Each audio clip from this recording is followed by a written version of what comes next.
This ABC 15 Flash Briefing is sponsored by Sanderson Ford. Straight up. Hi there, I'm KALEY with your top stories from ABC15 Arizona. The weekend is behind us. We know so many of you were able to get out and about, especially after Governor Doug Ducey lifted the capacity ban at restaurants, bowling alleys, bars, movie theaters, and water parks. Two restaurant owners are realistic, saying they're also apprehensive about returning to 100% capacity. The owners of Little O's and Barrio Cafe say returning to 100% capacity will be difficult with social distancing limits in place. You still need that extra space to make sure you're doing the social distancing that's required. Even if I could, I wouldn't. It wouldn't be ethically right. The right thing to do is put people in danger.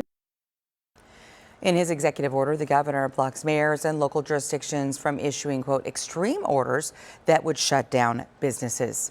Spring training is underway. The D-backs are gearing up for their season opener. There will be fans in the stands there at Chase Field. The stadium allowing to have capacity at 25%. There's no word yet when single game tickets will go on sale. As for the annual Fan Fest, it will be virtual this year and called D-backs Madness, a two-day event that will be online, on television and radio. Details are still being worked out there. Well, there are more than 826,000 COVID cases in Arizona. 16% of those are people under the age of 20. Cases are typically lower in youth with asymptomatic or mild symptoms, but it can still certainly be problematic. The problems come at the tail end of the age group. So in kids younger than 1, they tend to need to be hospitalized more often. And the same for our teenagers. So those older than 14, 15, 16, those children tend to need hospitalization, sometimes even intensive care. Well, data from the state does show more than 1,600 juvenile cases have been hospitalized. 24 have died. Dr. Feldman there says that teenagers are experiencing similar symptoms to adults, including heart problems. A large number of athletes without symptoms but had coronavirus infections. It affected the heart. So we're very cautious with teens who have recovered even from an asymptomatic coronavirus infection to make sure that we ask them, are they having chest pain? Are they having shortness of breath? Are they having any heart palpitations? And those teens that had coronavirus and were hospitalized, all of those teenagers are recommended to be seen by a cardiologist. Well, the American Academy of Pediatrics says 13% of all cases across the nation are among young people.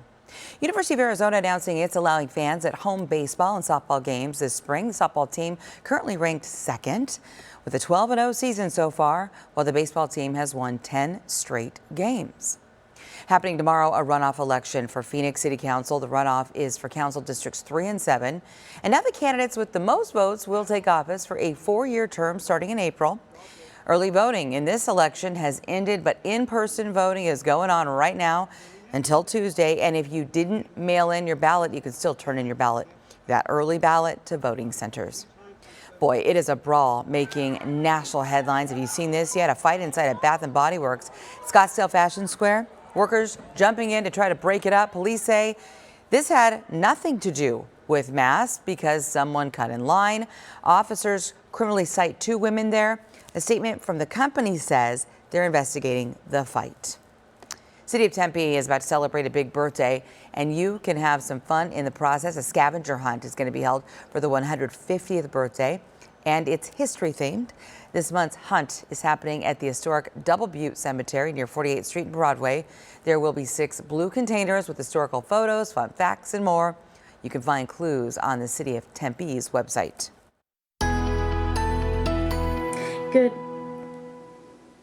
Time now for that most accurate forecast. I'm meteorologist Iris Hermosillo. Expect more cloud cover across our state today, especially through the morning hours, but it's still going to get pretty warm, although not as warm as yesterday. Phoenix will top out at 84 degrees today, 81 for Lake Havasu, 70 in Sedona, with highs reaching the upper 50s today in Flagstaff, and near 70 in spots like Window Rock. We've got a lot of cloud cover this morning, and we'll even see some virga, maybe a few sprinkles to start the day. Much of that rain will evaporate before it hits the ground. That's why it's virga as we kick off our Monday. Then more cloud cover going into tomorrow morning. We'll see some clearing midweek, and then we've got eyes on our storm system that's set to arrive by the end of the week. And this one will bring a chance for rain to the valley and more high country snow too. At this point, it looks like rainfall amounts will be light, but this storm will bring more breezes essentially through the work week this week, rather here in the valley and across the state. And it's going to bring some cooler air too. We'll go from 84 today to 64 by Friday.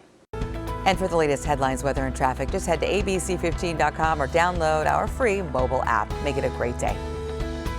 This ABC 15 Flash Briefing is sponsored by Sanderson Ford. Straight up.